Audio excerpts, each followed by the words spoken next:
If you're considering a career in medicine, this show is for you. I'm going to be talking to a variety of healthcare professionals who are going to share the reality of what it takes to have a successful career in medicine. The good, the bad, the inspiring, the funny. My name is Michelle Neske. I'm a physician assistant and your host, about to bring you Beyond the Scope.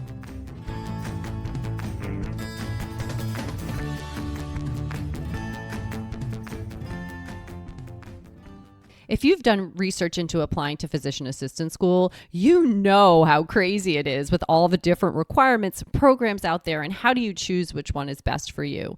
Well, luckily, two of my friends and PAs created an amazing platform that you can do this all in one place called My PA Box. Research schools by state, track your hours, look up all the requirements literally in one spot at mypabox.com. You can also use their PA school match to enter in all your demographic information, your GPA, whether or not you took the GRE or PA CAT, and filter for schools that would be the best fit for you. You guys, this has been game changing for pre-PAs, and I use it all the time with my clients. You can go ahead and get a 1-year subscription. And because you're listening to this podcast, if you use POSHPA15, you can get 15% off your 1-year subscription. You will not regret this. If you are a pre-PA, it will sort things out so much for you and just make it easier to do the research on the programs that are the best fit for you. So check them out, mypabox.com. Hey everybody, it's Michelle. I'm here with Amanda Guarini, otherwise known as the ResumeRx. She is a nurse practitioner and owner of the ResumeRx, and she helps nursing professionals land their dream job regardless of their experience by helping them with their resume and more. So I'm really excited to have her on Beyond the Scope today. She's also a mom of 3 girls, and we're going to talk a little bit about how she decided to be an NP, but then really about what she's passionate about doing with her business and helping, new nursing professionals go and get that job that they really want and be able to negotiate, talk about tips for resume building, and really give us some good information. So thank you, Amanda, for being here. Oh, of course. Thanks for having me. Awesome. So how long have you been a nurse practitioner? I have been an NP since 2011, so about 9 years as of recording time. Okay, awesome. And so what kind of put you on the nurse practitioner path? Yeah, so I actually, I am a non-traditional NP person, I guess you could say. So I eventually became a nurse first because that's of course required. Yeah. I had bachelor's degrees in other fields first. Okay. So I almost feel like my path was similar to a lot of PA's path in that I was able to kind of explore a particular field that wasn't medicine before I made that decision. So I actually have undergraduate degrees in violin performance and Italian literature, which I know are completely unrelated to the sciences. Awesome. Yeah. But basically it was my time to explore my hobbies and cultivate those things before I made the big decision of what I wanted to do with my life. And when I made that decision, I felt drawn to nursing. I come from a family of nurses. And so I was looking for ways that I could become an NP because I knew when I made the decision that that was my ultimate goal. Okay. And I found that there were lots of master's entry nurse practitioner programs, which seemed to be designed for people exactly like me. Yes. So that is why I made that decision. So I applied to some programs. I got into all the ones I applied to and made a choice and dove right in. That's awesome. And so what are you, a family nurse practitioner? Are you critical care? Or?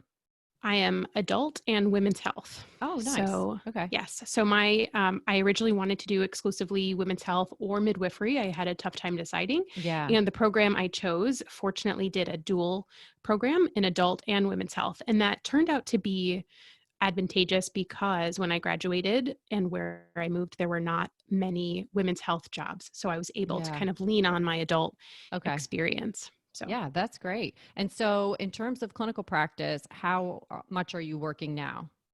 So at this moment, I am not working clinically at all. Okay. I had my youngest daughter Mhm. almost a year ago. And when she was born, I made the decision to return to clinical practice per diem. I've worked in emergency medicine for Mhm. 7 years. It lends itself really well for per diem work. Sure. And basically, I signed a contract in January or February to start, Mhm. and I live right outside of New York City. And by the time my credentialing went through, it was April in New York City, Yeah. 2020, in the height of the COVID pandemic. And Yeah. ultimately, I had to make some very tough decisions. I no longer had childcare for my kids. Right. Yeah. I couldn't figure out how to safely self isolate. So, long story short, I had to very unfortunately let that job go. Yeah. So, I've decided to hold off until the Yeah. situation is a Things are a little bit little more easier. stable. Yeah. Yeah. Yeah. I agree. I mean, I also lost my childcare and, I work 3 days a week now. But even that, was really challenging. And so, I'm definitely home more than I was before, trying to do some telemedicine, which is very challenging. And so, it's nice to be able to have, some flexibility, but then also you have your own business. So tell us a little bit about the Resume RX and how you started that business. Sure. So 2 years ago, I started the business. It was truly a nap time hustle for me. I Yeah. was working part time and wanted to figure out a way I could make a little bit more money, help pay off my student loans, and just focus my energy on something different. So I started writing resumes for other nurses and other nurse practitioners. It was a skill that I realized that I had.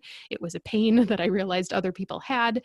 So I decided to see if people would really pay for it and Yeah. could I turn it into a business. And long story short, it has evolved into quite a successful business. Yeah. um, so I not only do a little bit of writing resumes for people, but I also take more of an educational approach, whereas I provide the tools for people to write their own resumes.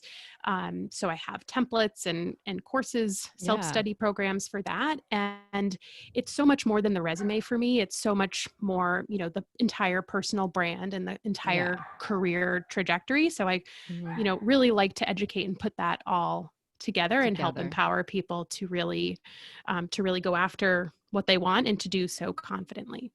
That's awesome. So, had you done any resume, building for yourself or experience any challenges that made you kind of want to go into this area? So it was always something that actually came quite easily to me, but I guess I Mhm. didn't realize I was a little too close to it to realize that I was good at it. Yeah. And one day I was in one of the nurse practitioner Facebook groups and Mhm. I saw someone asking for help for Yeah. with their resume. And so I posted a picture of mine and offered some advice, and I got a really big response about that. And Yeah. so I decided to test the idea a little bit once I realized that people really struggled with it. So it was more of something that I was good at that I just at one point figured out that other people needed help with it. And I realized that Sure. that was where I could kind of sneak in and help. Yeah. So, what areas do you feel like people struggle with the most? So, you're obviously working with a lot of nursing professionals. And so, where do you feel that people had the most difficulty with their resume? Yeah, so some of it is just knowing where to start. A lot Mhm. of nurses and NPs don't necessarily get any dedicated time in school to Yeah. career preparation, or it's just a very, very brief moment in time where they're Yeah. shown what a resume should look like. So a lot of it is figuring out what, or rather how to put their passions down on paper and Yeah. use a document to explain who they are, what they stand for, and what they're interested in Mhm. professionally. And that's usually the biggest struggle, is just knowing how to actually have that come across, because I find that once people, for the majority of people, once people get interviews and Yeah. they can be face to face, you can kind of warm up, and Yeah. it isn't as bad. Even Right. though you may dread it going into it, the actual Right. interviewing isn't as bad. But it's a matter of figuring out the right steps to brand yourself appropriately on paper, and also apply to the right positions as opposed to applying to every position. Yes. So that's kind of the thing that so with working with a lot of pre PAs who, have resumes from jobs and things, it's a little bit different. And then, having myself reviewed a lot of resumes for people applying for jobs, there are things that, I think are great, you know, especially when you see a good resume, and it's hard to explain exactly what that means, versus, you know, something that seems really long or just not to the point, or there's some gaps and things like that. So, you know, how do you sort of what kind of structure do you give to people that you're working with to start with, you know, just a basic resume?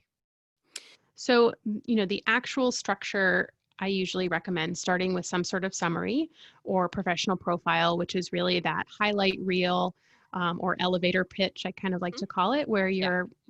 you're, showcasing your best and brightest moments and really injecting your story and your personality. And then outlining, if you're a new graduate, outlining your clinical experiences, your educational achievements, your licensure and certifications, any community service or advocacy work that you have, and then, of course, your work experience, which for many new graduates ends up being nothing, which I think is Right. totally Yeah. fine as long as you have other elements of your story that you can put onto paper. So either causes you've volunteered with, Right. or groups or organizations that you were a leader in school, Yeah. that type of thing. Yeah. I mean, I feel like, you know, for a school application, you know, I usually tell people to leave out that statement, you know, at first. But if you're applying for a job, I think that's a really nice thing to have right under your name, you know, so people kind of can get a little snapshot of who you are, and then your education. But for new graduates, I get this question a lot. Um, Sometimes they spend a lot of space going through every single rotation and kind of what they did because they don't have a lot of work experience. I usually tend to tell people to kind of scale it down a little bit. How do you kind of handle that? You know, I think it depends on the job you're applying for, you know, and maybe highlight those rotations rather than the every single one. How do you handle that? Absolutely. I totally agree. For nurse practitioners, we tend to have fewer number of rotations, Mhm. because we spend longer in In like each one. Yeah. larger specialty areas. So for that, I usually recommend that they include the pertinent details. And then I usually like to say, if you need or want to include the details of the specific rotations, do Mhm. so in a paragraph underneath all the rotations and say something like, clinical competencies include, whatever, like the things that you practiced or Right. experienced. Because for the most part, clinical experiences should be somewhat standard. You Yes. should be learning the assessment process, Mhm. and you should be learning differential building and management of your plan, that type of thing. So, what I usually say is, if you've had anything that's very pertinent to the job that you're applying, or anything that's out of the ordinary that your average nurse practitioner wouldn't have experienced in school, then that's a good opportunity to call that out Mhm. somewhere. But to be honest, for the majority of resumes that I write or review, Mhm. um, there's not a lot of detail about the rotations themselves unless Right. it's something above and beyond. Okay. And so so I think a lot of the fears that new graduates have are because they don't have work experience. What's going to make their resume stand out that they would get called for an interview over somebody that does have some experience? Yeah, so I think that that's where the summary can be helpful, Hmm. as well as the cover letter or I was going whatever to say type cover letter. of email, however you're reaching out and making that connection, because that's the opportunity to inject the storytelling and to really kind of emit your personal brand a little bit better. So that's the opportunity where you could actually relate a story of a patient you cared for as a student, Hmm. or an experience before you went into the field that really made that decision for you. So I think Yeah. those elements are really important, as well as the extras, like, what type of organizations are you involved with? Are you Mhm. spending your time, your unpaid time, doing anything else related to your profession? Are you volunteering? I think that that can speak volumes about the type of person you are. So Yeah. that is definitely, if that's experience that you have, I would certainly make sure to include it, and even lead with it if it's Yeah. really important to you. So in the cover letter, so we sort of mentioned that here. I've seen sort of kind of just your standard, you know, cover letter. And then I've seen ones that are more of a story. And so do you recommend it being, you know, sort of a little bit more, some people will say professional. I agree, but also just like straight to the point, like, I'm interested in this position, here are my qualifications. I'd love to hear from you. Or would you recommend something more personal? I prefer the more personal. I definitely include the more personal. I recommend opening with some sort of hook that Mm. either explains a personal story or showcases your passion in some way. And I think in some senses too, you have to read the room, as in, Right. what job are you applying to? Are you sending an email to an office that you're familiar with that doesn't have a job posting, but you want to show them, why they should consider Yeah. hiring you? That's going to be a different email compared to one that you're sending to one that has, a very explicit job posting with a Hmm. description of what they're looking for, in which case you want to make sure that you can match that description as much as possible in your wording. So I definitely think that there are some cases for a more casual Hmm. letter, but definitely I think the personal one is going to get chosen above the Yeah. stuffy one any day. So when you're working with clients kind of on their resume, do you find that people are just applying for anything and everything? And are you trying to get, because I mean, I know the job market is not great right now, in the midst of COVID-19, and we have a lot of new graduates and things like that and struggling to find jobs. And so I understand the impetus to get a job, and, but at the same time, I feel like if, same as I say for PA school, like if you're not applying to maybe the right jobs, then I think you're just a number, in a stack of resumes. So how do you kind of guide people to look for things that are, might be a good fit for them? Yeah, I agree with you 100%. And that's one of the biggest mistakes that I see is just applying for anything and everything, like Hmm. online, scroll, click, apply, scroll, Hmm. click, apply. And what I actually encourage and teach is to reverse engineer your job search. So decide first what type of job is going to be a good fit for you, Hmm. and then assess your community for what types of places are going to have those positions. And then I recommend not relying exclusively on the online job postings. I Yeah. think that if you find a practice or a hospital or a clinic or whatever that feels like the best fit for you, then you reach out to them regardless of whether they have a job posting. And in my experience and in my clients' experiences, especially with new grads, that has been the most Hmm. successful way to open up the doors, because the statistics say that fewer than half, less than half of all jobs are filled by online Hmm. applicants. Most of them Yeah. are filled by referral and word of mouth. So leveraging your connections if you have them. And if you don't, taking a chance and cold calling, cold emailing, Hmm. create a connection where there isn't one, Yeah. because ultimately I think that those people are having the best success because there's less competition. And Right. if you're a new grad applying to a job that's been posted for a few days, you're Right. going to be competing with hundreds of applicants, Hmm. many of whom will have experience, especially now when there's been so many provider layoffs. Yeah. I'm not sure if PAs are The experiencing the same. same thing, but Yeah. I assume that you are. But yeah, Yeah. NP furloughs and layoffs are happening right now. Yeah. And that's happened, to many PAs in our profession as well. I can tell you that the only job I ever got from an online search was my first oncology job. The rest of the jobs that I've gotten, including my first job as a PA, was word of, from a rotation. And then when I moved to Miami with my husband for his residency, that job I got through somebody that I knew in Connecticut, that knew somebody in Miami, that knew somebody here, and so, and then um, I wasn't that happy at that job. And so I started looking online and found this oncology posting. That is the only job I really applied to online. That was, 13 years ago. I've moved 3 times, and every job that I've had has been all connections and word of mouth. So obviously that's different as you get more experience, but at the same time, even as a new grad, like just connecting with people, wherever you can. I think you're so right, because sometimes by the time the job gets posted, it's already filled. Yes. And So sometimes they post it and they already had someone in mind and they just exactly. had to post it, legally. Exactly. I think that's something that people don't really know, is that they have to post it, yet they already have somebody they know. And Yeah. so, you apply for it and you never hear anything. And that's because it's already been filled before it even gets up there.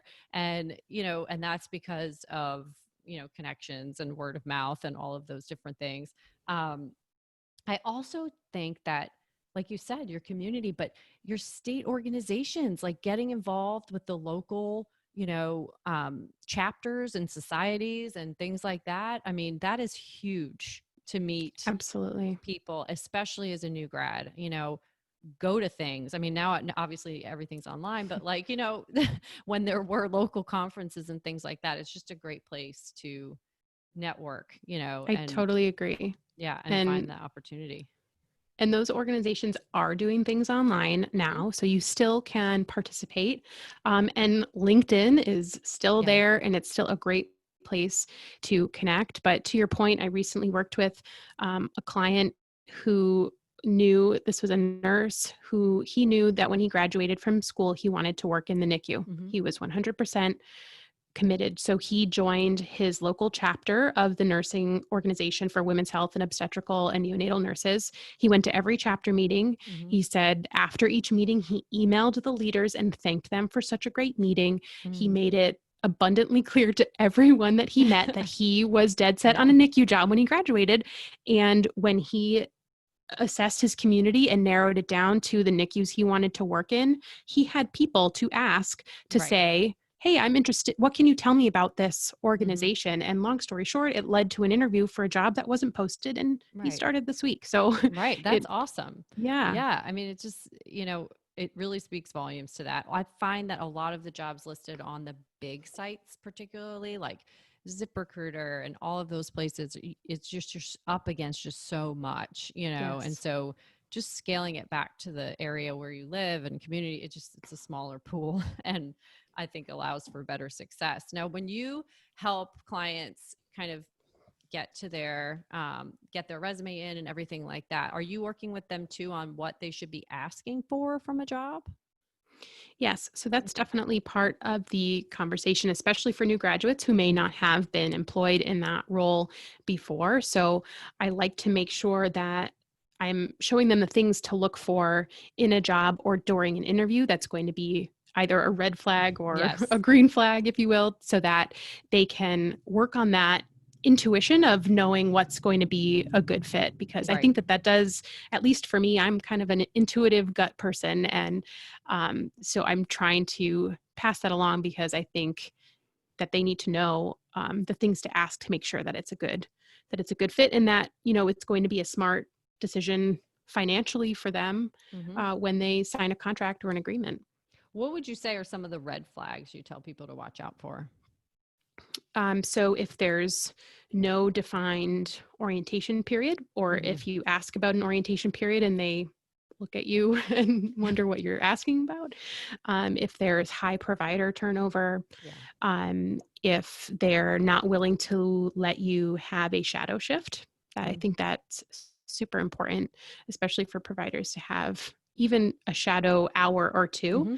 as part of the hiring process before you accept a job, Hmm. or any other conversation either with the office, the other providers, or the physician that seems to be, if they don't understand your role as Yes. an advanced practice provider. I think that there have certainly been situations where advanced practice providers have been taken advantage of or put in positions of glorified scribes. Hmm. Um, and I like to warn Yeah. people of getting into situations like that because it doesn't usually end well. Yeah, I couldn't agree more. So you talk about the shadow shift. So when I had my kind of second job when I was in Miami, they hired me to work for this job, and I was, I needed a job, and I was like, okay, this guy seems super nice. Met the physician. Things seemed a little disorganized, and I was like, whatever. Like, I'm going to go for it. Well, the credentialing process was a disaster. I worked there 6 months. I never got credentialed.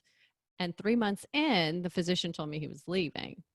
Oh my So gosh. that's when I was like, okay, well, the next job I get, I am spending a day there before I decide to work there. And so when I went to interview at this community oncology practice, they had one, I think, either NP or PA many years before. It didn't work out because they didn't really know what they were doing. And, you know, it was just not a good fit. And so I really pushed them hard on what they wanted me to do, you know, from that position. I think that it required a lot of education on my behalf. But I said also that I wouldn't accept the job unless I spent a half a day there. And Nice. that was the best thing I could have ever done. Best thing. You finally you see like how things are running, how people talk to each other, how, you know, the flow of the clinic is, how the patients are, you know, all of that. And when I did that and I just saw how great everybody was, like the rest of it, I was like, I can manage, you know, I can manage Mm-hmm. that. So I can't say enough, you know, about that too. So I'm glad you brought that up. Yeah, I mean, it's kind of like buying a house. Yeah. You look at listings online, Hmm. and you might fall in love with a house because of how it looks online, and then you get there and you drive up and it's on a main road or it's not something that you wanted, and then you walk Right. into the house and the layout's not comfortable. Like you can't gauge those things Right. without actually being there. Yeah. And I think also kind of allowing people to know their value, even new grads, you know, is there anything you tell them specifically that they should be saying to, you know, on a job interview that would help them show their value, even though they're a new graduate? Yeah, so I think it can be really helpful to present an idea or present the fact that you know how you can help the practice Hmm. make money, like having an awareness of how the practice business structure Hmm. works can be really helpful. So understanding the fact that as an NP or a PA, you are essentially a revenue generating individual, and Yeah. that is the basis for your salary, and understanding that and keeping that in mind as you enter those conversations can be really helpful. So something as simple as asking about their orientation period Hmm. and making a nod and saying, I understand that, you know, productivity is important and it will take time for me because I'm a new graduate. How can we outline, you know, a scaling up productivity expectation for my first 3 months or Yeah. whatever it is. And I think, you know, bringing those types of things to the conversation can be helpful because it Right. shows that you know how it works, Right. you know.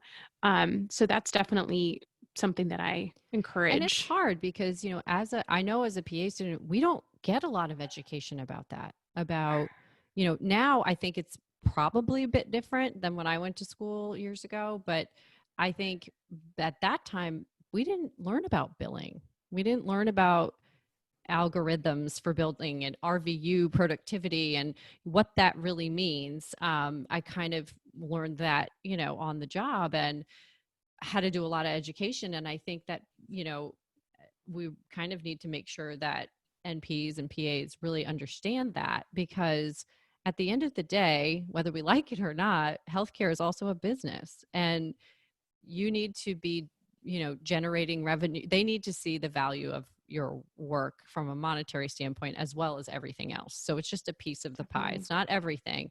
But if you're somebody that, you know, generates enough revenue to cover your salary, and you need some time off for something and you need this or that, they're more likely to be a little bit more lenient, you know, with you. But I think just that whole concept of productivity and covering your cost and all of those different things, it's not just about, you know, I think people get kind of focused on volume and saying like, oh, well, you know, I really want to be there to offload some of the patients from the physicians, and, you know, a lot, which is right.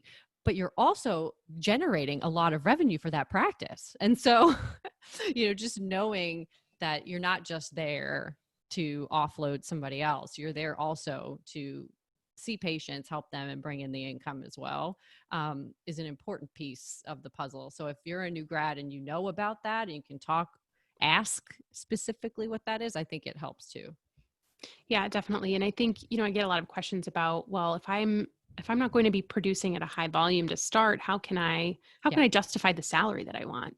right. And, you know, that's the opportunity to have a conversation and to show that you are, you know, someone who's a member of a team and agreeable by saying, you know, well, can we revisit this conversation after 6 months, can we sit down and have a contract discussion, review my productivity, Yeah. and adjust my salary appropriately? And I think that's a conversation that's probably not had enough. A lot of people will get an offer and assume that that's the only amount that they will ever get paid. And if it's Mhm. lower than what they want, they'll completely throw it away, as opposed to coming back and analyzing it and saying, okay, how can I still make this work if it feels like a good fit of a job? And sometimes that means asking in writing for, a renegotiation after an appropriate period, or Right. or negotiating something else that ends up giving money in your pocket that's not actually salary dollars, like time off or Right. vacation time or whatever it is. Yeah. No, I completely agree. I think,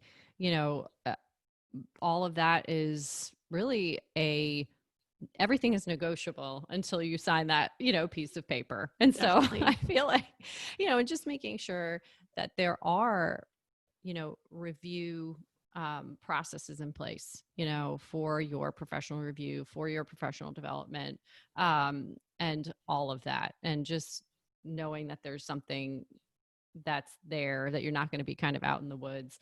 I mean, I know that it's not going to be perfect everywhere, but I think if you kind of identify like the red flags, like you said, I think you can avoid, some potentially difficult situations where we are being used as scribes, which Right. is just bothers me. So, Yeah, for sure. uh, and so what would you say, how often when you're working with your clients, how many jobs do they have to apply to before they actually get a job, would you say? Good question. I would probably say at least at least 5 to 10, Okay. um, to get an interview, I would say. Yeah. If I had to kind of pull numbers out, I Hmm. would say, 5 to 10 strategic applications Yes. will Yeah. get an interview. Yeah, that's amazing. That's because like I said, there are people applying to hundreds of jobs. And so, Hmm. you know, just being strategic, and I like how you said, reverse engineering your process is super helpful. So let's talk for a second about Amanda is a mom and obviously a nurse practitioner and now has her own business. So tell us how you kind of manage this all. I mean, when do you do? I mean, I know I do stuff late at night, pockets of time, like left, right, center. I mean, I don't know. I'm just like kind of all over the place. So how do you deal with all of that? Well, pre-pandemic, my twins who are 4 went Hmm. to preschool 3 full days a week. So I Okay. had, just the baby at that time, and the baby was little, and I had good nap time Yeah. chunks to get Yeah. my work done. Now, during pandemic, without childcare, it's a little bit more challenging. I'm fortunate to have a very supportive spouse, and he has been working from home. And basically, on a weekly basis, we look at our calendars and we schedule in my blocks of time, which 2 days a week without fail, I get early morning hours. So I don't have to do wake up and breakfast. So Hmm. I get 6 to 9 a.m. 2 days a week, which is fantastic. And then Yeah. the other days are usually chunks of 2 or 3 hours, either during the day or in the evening. Hmm. So that is my focused work time. I'm usually multitasking and doing some Yeah. things from my phone, and I do have a team of a couple part-time people who work for me that couldn't I couldn't Yeah. be as successful or put together as I am without their Yeah. support. So I'm super grateful. That was one of the best business decisions I ever made, was Mhm. to bring on people to basically duplicate myself, and admit Yeah. that I didn't have to do everything, and that there are actually people who can do things better than I can do them. So they need What? to do them. That just didn't happen to me. I know. I mean, I had the same, I mean, pre-pandemic, man, I was like, okay, I got this. Like I have days, she's at school, I'm home, I got this time, I got this, I did this, Monday mornings, Friday mornings, Saturday morning, like, and that was it. And it was now it's like sitting down, with Dave and being like, okay, I need this time, or finding childcare, for this Yeah. period of time and this period of time. And it's been super challenging. But I agree with you, finding people that, finally giving. So I don't have a business background. Did you? No, not at all. No. So when you started scaling up and you were like, nope, this is my business. Like I am Amanda, the resume, kind of like I am right now with the Posh VA. You're like, I'm going to do this because this is me and this is my thing and, blah, blah, blah. But then I found myself being like, what am I doing? Like I started this to do something fun and different and make another income and, all of that, not to like drive myself into a dark hole. So Absolutely. but it's hard to get to that point where you're like, you know what, and think to yourself, no one can do it like I can. That's just not true. It's No, just it's definitely not true. And most people can do things better than I can. And now it's just a matter of I admitting found it. people that are just way better, and I'm like, okay, this is great. Same thing, 2 or 3 people, and it's really, I'm starting to grow a little bit, which is scary but fun. So, how has that Yeah. process been for you? It's been totally fun. This year, Mm-hmm. so 2020 has definitely been the year of like growth for me. So Yeah. I found myself earlier in the year, pre-pandemic, with a really long wait list for custom Yeah. resumes, and someone reached out to me who had seen me, present in Yeah. another group, and she wrote me an email and she said, "Hey, it looks like you were doing a fantastic job, but you have a long wait list for your custom work. Mm-hmm. Is this something that I can help you with?" Yeah. And she basically pitched me to help with the resume writing. And she's Yeah. like, "I have no interest in growing my own business, but I'm a mom. I want to cut back on my Yeah. hours and works and earn some extra money for Yeah. my family." And so I trained her over the course of, I don't know, 5 or 6 projects. Yeah. And she arguably writes resumes better than I do. That's So amazing. I am minimally, and I'm literally supervising at this Yeah. point. I proofread everything. I give everything my final Yeah. seal of approval. But that has just been a game changer because, Yeah. I can't create more time in my Right. life. And the whole reason why I started this business was not to spend all my time on it. It was Right. to, really gain some of my time back by earning additional money. And I feel like that's where business owners tend to kind It's of a trip hard up. balance. Yeah, it Yeah. really is. Yeah. I mean, because I kind of found myself in the same spot and, am had a similar thing happen to me. I haven't, we haven't quite gotten to the place where you are, but my wait list is long. I mean, you can't book an appointment with me right now for 3 weeks. And that's when I really in the midst of like hardcore PA application cycle, you can't get me for 2.5 weeks. And at that point, I'm like, I can't, I'm turning people away, Yeah, because I hate that, so me too. I'm Yeah, but like, I hate saying no, but then again, I can't also be adding people on at night and in the morning. And right. because that's what I was doing. And I was getting really, really, just burned out from it. And I'm like, whoa, whoa, whoa. Like I started this for a reason. And so I think, it's a good point to everybody that if you are thinking about doing something, on the side, or you come up with something you're passionate, you love, just make sure it stays that way, and ask Definitely. for help and ask people to get on board because you want to have time for your family and for everything else you like to do. So, where do Yeah. you get most of your clients? Social media? Yes. Yeah. Most of my client base is on Instagram. Okay. And lately I've been getting a few more clients on LinkedIn, Okay. and I think I'm showing up in Google because I do ask Yeah. people when they sign up with me, how did you hear about me? And I'm seeing Google more and more. So Yeah. the Google gods are, The Google smiling on me. Yeah, I had the same too. Like it was always Instagram for a while. And then recently I have, a couple website, and I'm like, ooh, and things like that. So it's nice to have, the variety of people from all different places coming, and seeing the value of your work. That must be really rewarding. Yes. Yes, Yeah. it definitely is. So I just want people to know that if they are looking for resume help, now you strictly only nursing, or will you do any, Um, medical so professional? So I started off saying, any medical professional. At this point, pretty exclusively with nurses, nurse practitioners, and PAs, because I Okay. do find that the NP and PA resume experience is Very similar. So similar. I would never turn away a PA. Yeah. I agree with you on that. Particularly, in interviewing people for jobs for the same position. it's the same exact Exactly. that most of us are applying for.